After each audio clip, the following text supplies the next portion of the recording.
What we've seen in the last 24 hours is a complete transformation of the map of the South Caucasus, with a new Russian peace deal supported by Turkey to resolve the very protracted Nagorno-Karabakh conflict.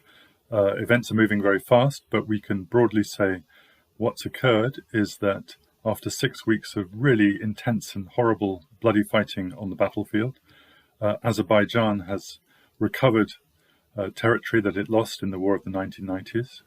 It's completely turned the conflict around. In the 1990s, there was an Armenian victory on the ground. We're now seeing the reverse of that. We're seeing the Azerbaijanis suddenly taking back territory, getting back all the 7 regions of Azerbaijan it lost in the 1990s.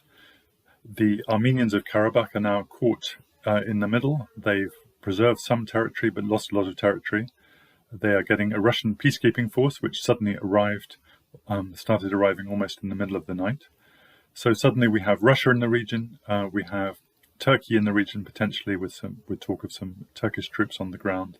We have Azerbaijan triumphant. Those are the 3 winners, as it were, from this extraordinary events in the last 24 hours. And we see Armenia basically capitulating, losing positions it's held for more than 20 years. And a very difficult and turbulent situation inside Armenia. Many people incredibly unhappy with the turn of events. It seems the Armenian public was not prepared for this sudden reversal of fortunes and basically this capitulation by the Armenian leadership. And the other loser, I would say, from this process are the Western powers. There have been 3 co-chair countries which have mediated this conflict since the late 1990s: Russia, France, and the United States. France and the United States have basically been cut out of this deal. This is basically a unilateral Russian deal to put in peacekeepers on the ground to try and dictate the terms of a settlement. The Western powers are nowhere to be seen. Having said that, it's going to be an incredibly difficult process. We're going to see the return of hundreds of thousands of people, of Azerbaijanis, to their homes. We're going to see a new security situation in Karabakh.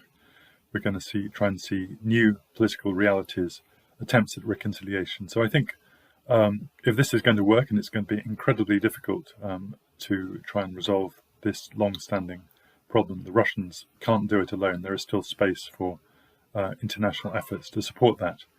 That's quite difficult, given that the antagonism between Russia and the West over many issues, such as Ukraine and Georgia.